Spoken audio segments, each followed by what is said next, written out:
Peace, everybody. This is Unplug 'em. I want to bring you guys one of my very favorite teachings.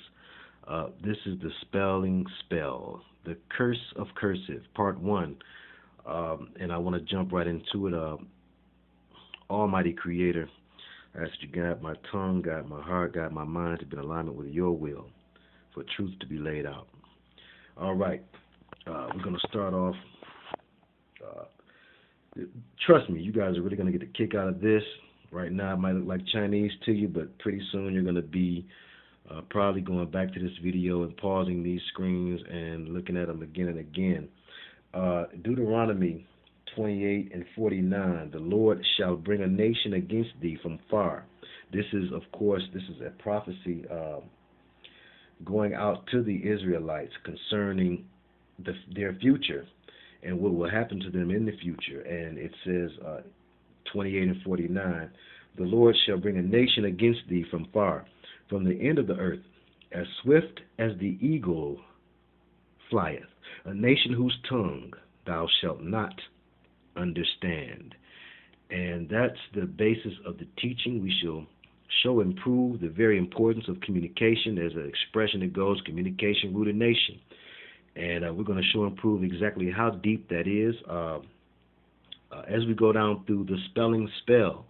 And I really want to break this down to you guys fully, all the way. I've got a lot of pages, so we want to just kind of jump into this. But I would be remiss if I don't mention right now about the blackout. I'm here in Mansfield, Ohio still, communing with the Messianic community here. And it's interesting, the amount of chemtrails I noted in the sky at the eve of the Shabbat, or what we count as the Sabbath. We know about the count being off. It's what people use as the Sabbath. It's Saturday. So Saturday, I noticed the sky was so full of chemtrails. I started to take pictures of it, but I just neglected to do so. But I'm telling you, I was shocked. I was like, wow, this is not the hood. You know, I've seen that type of chemtrail pattern, that thick pattern laid out over the projects, and I've seen it over different areas of the city back home, Detroit, but never would I imagine that it would be out here in Middle America, you know, in the areas that, you know, look more rural and country, you know, from my perspective. So, then today we get these storms, today being Sunday, the day after Saturday, and all right in line with the predictions people have had concerning the power grid drill. If you're not aware of the power grid drill, just in short, there are a lot of good truthers who have done a lot of great research and figured out, going all the way back to Beyonce's Super Bowl blackout, and the Dark Knight, K-N-I-G-H-T, as in N-I-G-H-T, the Dark Knight rises, the fervor over that, all of this having to do, and the Purge, the movie The Purge, the 322, the time that the lights went out and the time that they came back on during the Super Bowl, all of these things are supposedly precursors to the 9/11, the new 9/11 that people are talking about, which they're connecting to a blackout. And so how ironic that I just talked to my cousin in Detroit, and he was telling me that almost 400,000 people are without power, okay? And that's about half the city. Now, again, that was all throughout Michigan. 400,000 people are without power. And so this, to me, is giving some credence or some evidence to those who have talked about the blackout. So I just wanted to put out some blackout awareness. Every household should have certain things, you know, if it's chemtrail layers in the sky that are being laid in order for HARP to accomplish something, some weather modification connection. If all of these things are working together toward a blackout, then You would be remiss to not have certain basic things around your household that every household should have, like a generator, like extra water, like batteries, candles, something to light the candles with, extra toiletries, things that you would sorely miss if a blackout does arise. Now, people are talking about this time here, which is we're coming out of Scorpio and into we're coming out of Scorpio and into Sagittarius, the hunter, and the fire sign, also the last of the fire signs, the wintertime fire sign. And as we're going from one sign into another, that area of the cusp is a high energy time, and usually it's during those high energy times that you see the Illuminati making a move. So a lot of people believe, some people believe that that move is soon to be made. So I just wanted to kind of get everybody a little aware of that. And so we're going to move on now with the spelling spell. One way or the other, no matter what happens, certain things you should just have in your household. And it's not a bad idea to do a little blackout practice. Spend a weekend cutting off the lights and the electric, and see what things you will need, what things you will miss, how you'll operate under a voluntary blackout, so that when it happens, if it happens involuntarily, you won't be caught totally unawares. Now, the spelling spell. Now, we got about 25 minutes, and trust me, we're going to use every bit of it. This is one of my favorite teachings, as I said, the spelling spell, because, again, it all goes back to the power of life and death being in the tongue and the importance of names. So we're going to look at the spelling spell, the curse of cursive, part 1. Okay? Now, you can look at cities, you can look at street names, you can look at product names, you can look at song titles and the names of movies, flicks.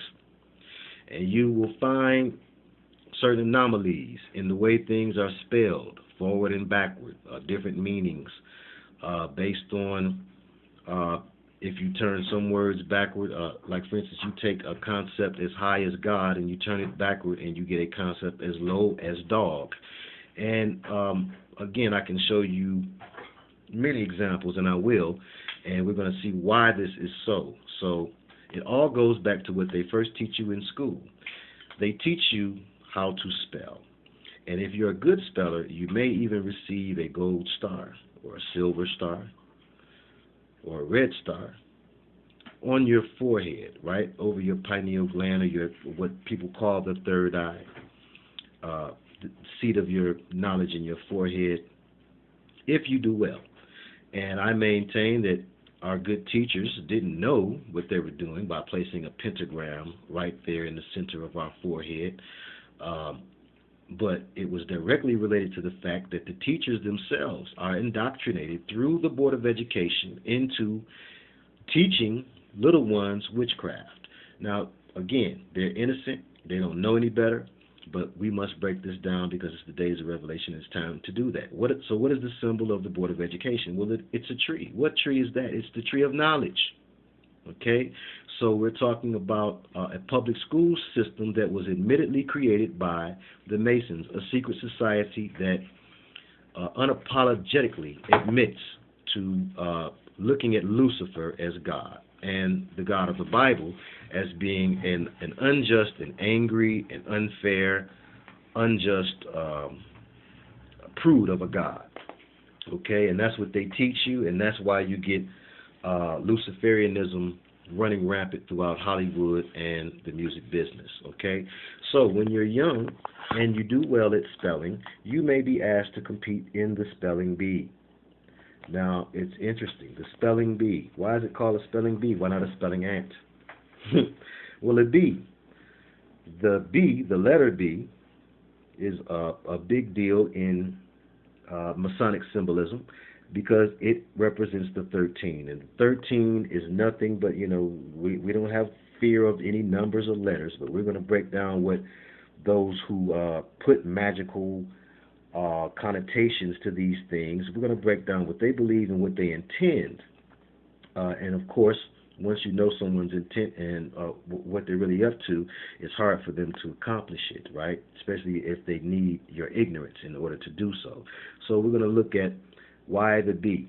Well, Bees are a lesser known Masonic sign, a lesser known Masonic imagery. Why? Is it because they're builders? Is it because they operate with a hive mind? Is it because they're deadly? All of these things are things we can relate to the Masons. Is it? And again, the Masons are but the most popular of secret societies, and so the squeaky wheel get the oil. Okay, we know that it's the Order of Sin or the Order of the Serpent, the Brotherhood of the Snake, that is the oldest secret society and is truly the culprit behind everything still today. These ancient secret societies have cloaked themselves and renamed themselves and remade themselves and transformed into the many secret societies that we see today, the most powerful of which we know being the Freemasons. So sorry, you guys, but you get the bad rap because of your association. Okay, the Royal Order. Bees operate under a royal order, as do the secret societies. They operate under a queen. And in the case of Queen Elizabeth, Beth being Hebrew for house, the house of lizards, Elizabeth is what that means, the house of lizards. Queen Elizabeth, we know, has unique bee stitching inside of her ceremonial gowns. And that bee stitching, we're going to break that down a little taste. You look at the Boy Scouts, who are nothing but junior Masons. Their big symbolism is the bee. The Secret Life of Bees. Well, the main character in that was Lily, which is short for Lilith, and it starred Latifah, who those of us my age and in that range can remember as Queen Latifah. Again, going back to the symbolism of the bee. Right now, we're just showing you a couple of things about the depth behind this spelling thing and why we use the term spelling bee and why we use the term spelling. Okay, so you have Latifah, who was the Queen Latifah, who plays in this movie, Secret Life of Bees, which happens to be the last movie the movie that Jennifer Hudson was promoting when her family was sacrificed and slaughtered. It was this movie, Secret Life of Bees. And most researchers and truthers will say that it was because of her initiation into the secret society that she lost her three family members in such a tragic and sudden way. Bees symbolize the witches and warlocks within the secret society. Why? Because they operate under a hive and they have a unified mindset. So, we broke down the B part of spelling bee. Well, now let's look at spelling itself. Now, the science of putting together symbols to create words which express meanings, that science is not called wording, although it's the science of creating words. We use letters to make the words, but we don't call this science lettering. Letters are nothing but symbols, ancient symbols, but we don't call this science the science symboling either. We call the science of arranging letters together to create words and convey meaning. We call this science spelling. Now, why is it called spelling? You will know the answer. Consider this. When connecting the symbols, creating a fluid, illusory effect, we call it cursive. When you connect the symbols all together and you create a fluid illusion type of effect, notice how calligraphy looks. Calligraphy looks like pictures. Beautiful calligraphy especially. And some people have great, beautiful handwriting, and it can almost be hypnotic to look at a whole page of well-written cursive.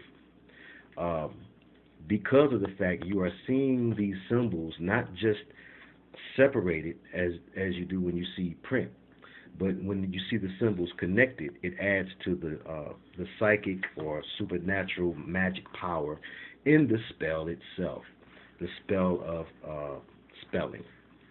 So, and again, we're basing this off of Deuteronomy 28 and 49. And again, remember, a nation whose tongue thou shalt not understand. And that's what we've been under, and that's for all peoples pretty much who are from America. Your heritage is 9 times out of 10, unless you're a Native American watching this or an original Moor, 9 times out of 10 you come from somewhere else and migrated here to this land. And once you were brought here to this land, there's a language that you must learn in order to get along, and that language is English. And I should have done English, an actual breakdown of the word English, and we can see that that comes directly from Anglo, and the word angel is nothing but a way of saying Anglo of L, okay, which is a racial term. We know that it was called the Malaki in Hebrew, okay, or the Malakut for the plural. But what is in a name? Well, my name is Theodore. There is the etymological part of that, and there is the tonology, the tonological part.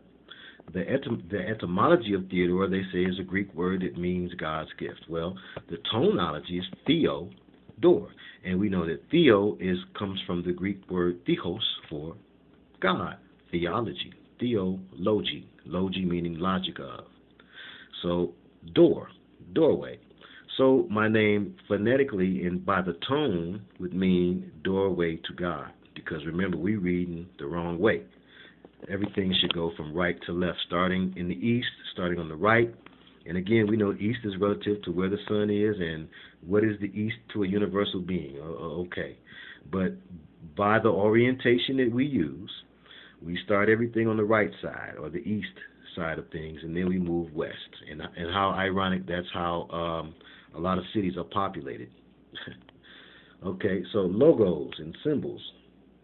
All right, in John chapter 1, it says, in the beginning there was the Word was God, and the Word was with God. And that, but the word that's used, the Greek word, because we're talking about the New Testament, so we have to go to Greek translations.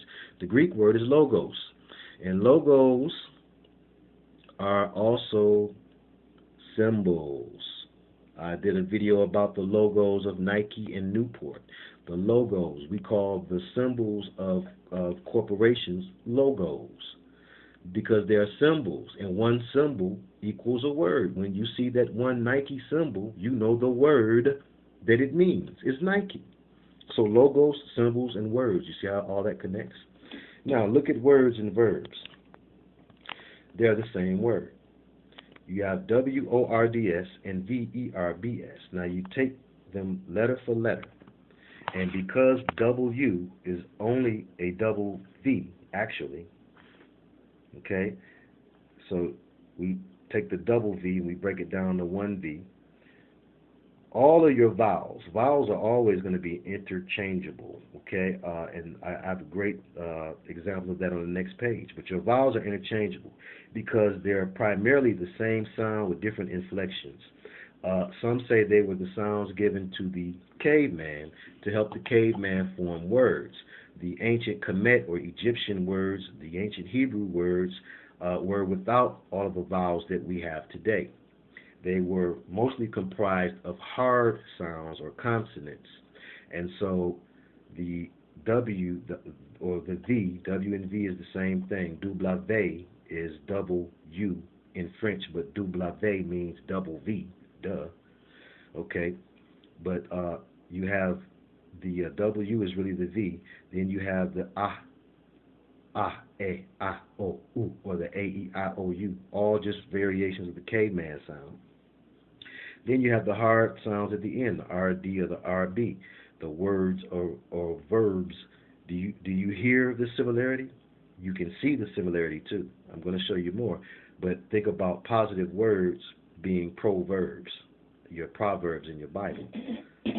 Okay, proverbs, positive words, pro-words. Okay, overstand, know the ledge, and have a wise dome. The word understand, the word knowledge, and the word wisdom. Understanding, knowledge, and wisdom. All three of these are examples where you see the spelling trickery at play. And Masonic code words. Overstand is better than to understand, because in order to clearly see something, it is more advantageous that you stand over it and look in order to see its makeup. Now, to know the ledge, knowledge, that again has to do with Masonic building, because in order to be a proper builder and to work on a structure safely, you need to know the ledge. And we know that Rakim had a famous song called Know the Ledge. And I maintain that had to do with the 5% Nation of Islam's connection to the Masonic knowledge that we were unaware of, by and large, during the golden era of hip-hop. And to have a wise dome. Wisdom is nothing but wise dome minus your E's. Take that E out and take that E out, and you got wisdom. Wise dome. Now, farm. Pharmacy, pharmaceutical, pharmacia. Farm comes from farm. To farm, like a farm where you grow things. Well, that's your original medicine, was grown on a farm. Now, instead of going to the farm to get your medicine, you go to the pharmacy, and you get pharmacia. But you take that PH in pharmacy, and you give it its correct structure, which is which should be one letter for one sound. You don't need two letters to make one sound. So you take that PH and you turn it back to what it needs to be, and it's an F. See, part of what makes some folks bad at spelling, and we know that notoriously black kids are said to have a hard time with spelling and math, and it's partially because some of this stuff makes no sense, and it's hard for their little minds to wrap around things that make no sense. And when you're teaching a people whose ancestry read the right way, which was from right to left, how to conjure up these words and write them backward at that, of course we're going to have some problems and some issues with learning that. So, pharmacia from pharmacia comes from the fallen angels, and it's by no coincidence that the nickname for the pharmaceutical industry is Big Pharma. Now, Big Pharma is responsible for some interesting drugs, and we're going to look at a couple of those names and their spelling. And one of them that's tearing up a lot of my nieces and nephews out there that might be watching is Xanax. Look at the word Xanax. It's interesting. They call them Z-bars, and the word does not have a Z in it. It's spelled with X's, and it's spelled the same way forward and backward. Now, my knowledge of demonology tells me, and my discernment, that this is a demon name. Demonic names are often able to be written the same way forward and backward. And I maintain that Xanax is one of those such names, and they call them Z-bars. And the behavior that people exhibit once they are under the influence of Xanax is akin to demon possession. I know people that struggle with taking bars, and all of you young brothers who think it's something cool to take bars, you will end up behind bars from taking bars, because it will change your nature and your ability to control yourself, and you're going to end up doing something stupid or crazy, either off the influence of or due to the withdrawal, because Xanax has terrible withdrawal symptoms. Well, right alongside Xanax is a new one also come out on the street. I'm not trying to promote any of these. I rebuke these evil spirits in the name of Yahshua HaMashiach. Is Norco. And Norco, if you know anything about words, you know about narcolepsy. Do you know narco means to sleep? And Norco is to put you to sleep as much as Xanax is to get you possessed. Now, we look at the word God and dog. Well, when you're a little kid, you first start to notice these. I noticed these when I was a kid. God and dog, devil and lived, evil and live. These are all examples of, hey, somebody's doing this on purpose. There's no way. First of all, with devil, you got 5 letters. You got 5 letters that mean something forward and backward that relate to one another. Now, Luciferians would like to have you believe and speak life into the devil. So, of course, devil backwards is lived, and evil backwards is lived. We have to remember, Daniel and Noah Webster are key to how we spell things and our understanding of spelling. They're key. They were father and son lawyers, founding fathers of the nation. And when I was a kid in school, I remember we had a story we had to read called "The Devil and Daniel Webster," and it was required reading. And I've since, after doing these teachings, looked it up to find out about it, and it's still required reading in some places. But a lot of folks are familiar with this book. In the book, Daniel Webster battles the devil because Daniel Webster's ability to use words in wordplay is supposed to rival the devil, and they have a bet or competition to see who can beat who has the better command of words, and Daniel Webster wins in the end. But you look at your dictionary, which should really be called a definitionary, but because it's trying to get you to say the word a certain way, that's how you put the magic in it. It's really about your diction. Diction is how you say something. So it's called a dictionary, and right there it should be some question, because it should be called a definitionary, but it's not. So we look at other words. Inspiration. Well, spire is your root word for spirit. Inspiration often comes to a musician or an artist or a painter or a writer by way of a spirit. They used to call it a muse, which is where you get your word music, a sick muse. All right, a person. Now you got per hour, per capita for your income. Per means a or each. A person. Son is where you get sonic. This is Latin now. So per is a and son is sound. So a person is just a sound. You ever have somebody say you got a good vibration? What is a vibration? A sound.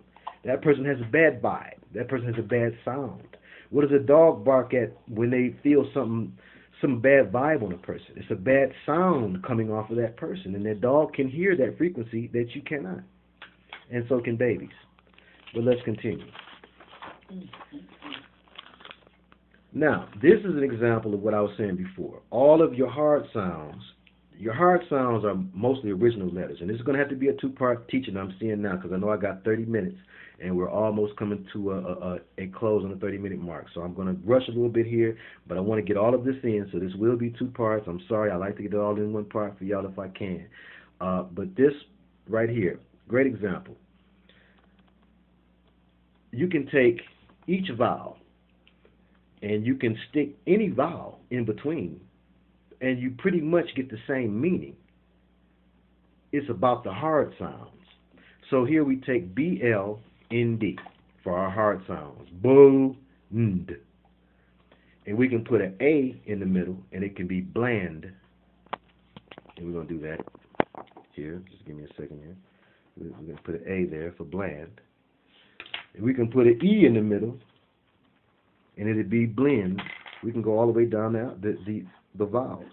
And just to show you that it's the consonants that are superior, vowels are pretty much interchangeable. We can put an I in the middle, and it'd be blind. We got A, E, I. Let's go with O. You can put an O in the middle, and it'd be blonde. And you can put a U in the middle, and it'd be blonde, which is the Latin original of blonde and the original of blunt. Because D and T are interchangeable letters, and we will find more interchangeable letters as we continue through this. But bland, blend, blind, blonde, and blunt, or blunt, all relate, do they not? A bland thing doesn't have much taste. A blend is not the original thing. Bland, lacking in taste. Blend, lacking in originality. Blind, lacking in sight. Blonde, lacking in color. Blunt, lacking in tact. So it all has to do with lacking. You see? And we can also, we can relate some of these things also to the era of the caveman, and how the caveman's living was bland. He comes from the original man. He was a blend. Living in caves in the darkness will make you blind. Lack of melanin in your hair will cause you to be blonde, and lack of civilization will cause you to be blunt. Now, we can also do the same thing with the word sax. sex, and six. So we're coming to a close in this one. This will be part one. I'm just going to show you guys the page so you can maybe jump ahead and get ready for part two because we're going to really try to rock the spot. Shalom.